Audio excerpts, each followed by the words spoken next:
कहा कि आपके वरदान के कारण ही रावण उद्धत हो गया है और रावण के अत्याचार से हम दुखी हैं। ब्रह्मा जी से सभी देवताओं ने जब बार बार इस प्रकार कहा तो ब्रह्मा जी महाराज बड़े व्यथित हुए। श्रीमद् रामचरितमानस में वर्णन है कि भूदेवी गऊ का रूप धारण करके ब्रह्मा जी के पास गई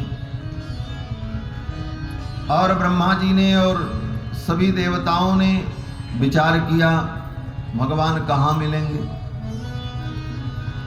किसी ने कहा वैकुंठ में मिलेंगे, किसी ने कहा क्षीर सागर में मिलेंगे।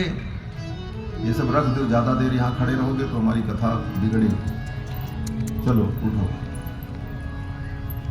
श्री सीता रामचंद्र भगवान की जय। वहां आगे कोई टेबल रखवा दीजिए, वहीं लोग चढ़ा दे, वहीं से बैठे।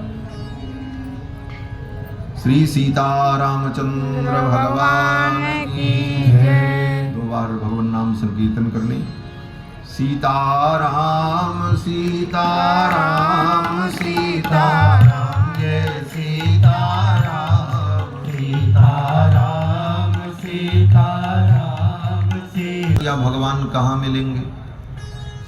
किसी ने कहा क्षीर सागर में, किसी ने कहा वैकुंठ में। भगवान शंकर ने कहा हरि व्यापक सर्वत्र समाना, प्रेम ते प्रकट हुई मैं जाना। भगवान तो सब जगह हैं और समान रूप से। जितने भगवान वैकुंठ में हैं उतने ही भगवान यहाँ भी। ये नहीं है कि वहां ज्यादा है यहाँ कम है, समान रूप से। हरि व्यापक सर्वत्र समाना, प्रेम ते प्रकट हुई मैं जाना। और ब्रह्मादि देवताओं ने स्तुति की तो भगवान ने आकाशवाणी की। आकाशवाणी के माध्यम से ही भगवान ने देवताओं की समस्या का समाधान बता दिया। जनि डरपहु मुनि सिद्ध सुरेशा, तुम्हि लाग धरि हो नर विषा। अंसन सहित मनुज अवतारा, लइहों दिनकर वंश उदारा। कश्यप अदिति महातप कीन्हा, तिनको मैं पूरब बर दीना। ते दशरथ कौशल्या रूपा, कौशलपुरी प्रगट नर भूपा। तिनके गृह अवतरी हो जाई, उनके घर में अवतार लूंगा। ये सब भगवान ने बता दिया। ये भाव मानस जी का और वाल्मीकि महर्षि का भाव। श्री दशरथ जी महाराज जब यज्ञ कर रहे थे तो उनके यज्ञ में जो देवता लोग आए, वहां सभा हुई देवताओं, उसी यज्ञ मंडप में। लेकिन उन देवताओं को कोई देख नहीं पा रहा था, क्योंकि देवता परोक्ष प्रिय है। वेदों में कहा गया परोक्ष प्रिया ही देवाः प्रत्यक्ष द्विषः। देवताओं को परोक्ष प्रिय है, प्रत्यक्ष प्रिय नहीं है। इसीलिए देवता सदा किसी के प्रत्यक्ष नहीं होते। बड़ी साधना उपासना के बाद कुछ क्षणों के लिए देवताओं का प्रत्यक्षीकरण होता है।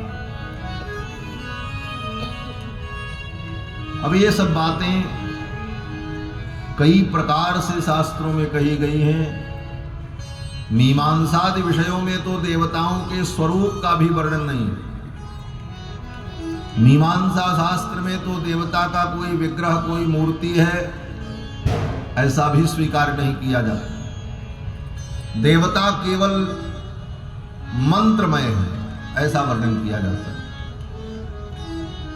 परंतु पौराणिक ग्रंथों में, पुराण शास्त्र में देवताओं के स्वरूप का भी वर्णन है और उस स्वरूप से देवता दर्शन भी देते हैं।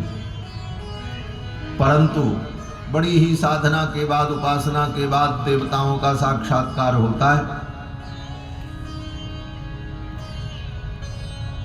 दशरथ जी महाराज के पुत्र कामेष्टि यज्ञ में देवता लोग आए, ब्रह्मा जी भी आए। दिखाई किसी को नहीं पड़ रहे थे देवता लोग, लेकिन आपस में उन देवताओं की चर्चा हो रही थी। और देख कौन रहा था? बोले महर्षि वाल्मीकि देख रहे थे। तभी तो लिखा। वाल्मीकि जी को कैसे दिख गए? तो कहते हैं वाल्मीकि जी को ब्रह्मा जी ने ही आशीर्वाद दिया था कि राम जी के चरित्र के संदर्भ में जो कुछ है वो सब हसितम भासितम चैव गतिर्यावच्च चेष्टितम तत्सर्वं धर्मवीर्येण यथावत् संप्रपश्यति, तुमको सब दिखाई पड़ेगा। इसलिए महर्षि वाल्मीकि को सब दिखा और उन्होंने वर्णन किया।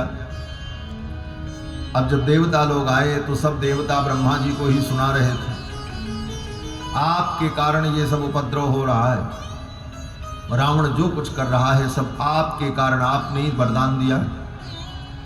उधर से इंद्र, चंद्रमा, बृहस्पति सब ब्रह्मा जी को सुना रहे।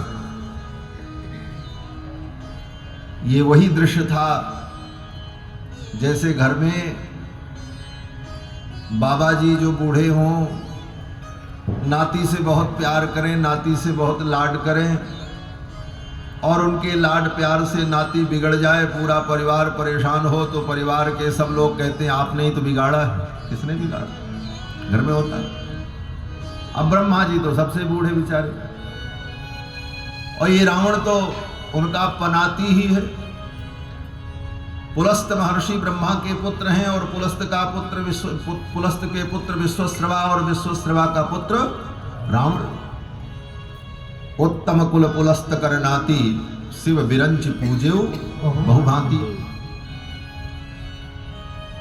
अब सब ब्रह्मा जी को जब सुनाने लगे तो ब्रह्मा जी बड़े संकोच में पड़ गए, बड़े दुखी हुए, किसका उत्तर दें, क्या करें।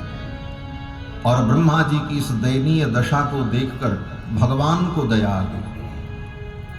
ब्रह्मा जी ने भगवान को नहीं बुलाया, न देवताओं ने बुलाया, केवल चर्चा हो रही थी कि रावण के आतंक से हम लोग परेशान हैं और आपके कारण ये सब हुआ। इस स्थिति में ब्रह्मा जी महाराज उनके वचनों को सुनकर के दुखी हो रहे थे, तब तक भगवान उन देवताओं के बीच में प्रकट हो गए। स्तुति भी नहीं करनी पड़ी, परम कृपालु भगवान उन देवताओं के मध्य में प्रकट हो गए। और किस प्रकार से? महर्षि वाल्मीकि कहते हैं वैनतेयं समारुह्य, अपने गरुड़ पर बैठ करके भगवान आए। वैनतेयं समारुह्य पीतवासा जगत्पति, गरुड़ पर बैठकर पीतांबर धारण किए हुए जगतपति भगवान नारायण उन देवताओं की सभा में दशरथ जी के पुत्र कामेष्टि यज्ञ में देवताओं के बीच में प्रकट हो गए। आजकल कुछ लोग अपने बुद्धि के अतिरेक के कारण ये सिद्ध करने का प्रयास करते हैं कि श्री राम प्रभु विष्णु भगवान के अवतार नहीं है। कुछ लोग इसी में अपनी बुद्धि लगाने में परेशान हैं और इसके लिए जितना भी अनर्गल प्रलाप करना पड़े वो भी वो कर रहे हैं। लेकिन वाल्मीकि रामायण जो भगवान श्री राम का प्रतिपादन करने वाला प्रधान ग्रंथ है, इस ग्रंथ के प्रारंभ में ही ये वर्णन करते हैं महर्षि वाल्मीकि कि उन देवताओं के मध्य में प्रकट कौन हुआ? बोले भगवान नारायण आ गए गरुड़ पर बैठकर। वैनतेयं समारुह्य पीतवासा जगतपति, ही पीतांबर धारण किए हुए।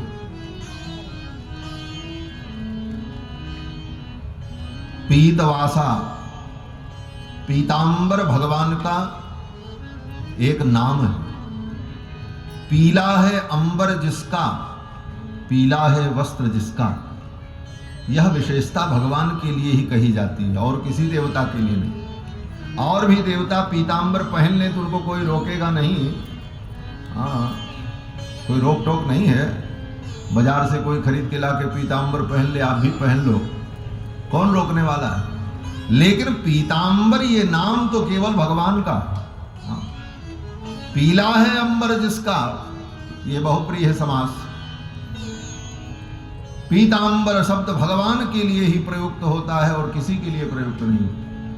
भागवत में भी वर्णन है, जब गोपियों के मध्य भगवान प्रकट हुए तो वेद व्यास जी क्या कहते हैं कि तासामाविर्भूत क्षौरिस्मयमान मुखाम्बुजः पीतांबरधर स्रग्वी साक्षान् मन्मथ मन्मथः। ये पीतांबर शब्द केवल भगवान के लिए प्रयुक्त होता है। और भी बहुत सारे शब्द हैं, प्रसंग आएगा मैं कहूंगा, जैसे कमल नयन, कमल नयन, राजीव लोचन, पुंडरीकाक्ष। नेत्रों की उपमा कमल से ये केवल भगवान के लिए होती है और किसी के लिए नहीं होती। 18 पुराण महाभारत आदि समस्त ग्रंथों को आप पढ़ लेना, कमल नयन केवल भगवान को कहा जाता है। बाकी लोगों को बोले विरूपाक्ष, ताम्राक्ष, और भी सारे शब्द के प्रयोग होते हैं, त्रिलोचन। परंतु कमल नयन, कमलाक्ष, राजीव लोचन, पुंडरीकाक्ष, राजीव नेत्रम रघुवंशनाथम, ये शब्द केवल भगवान के लिए प्रयोग होता है। भगवान नारायण के लिए और भगवान नारायण के अवतार भूत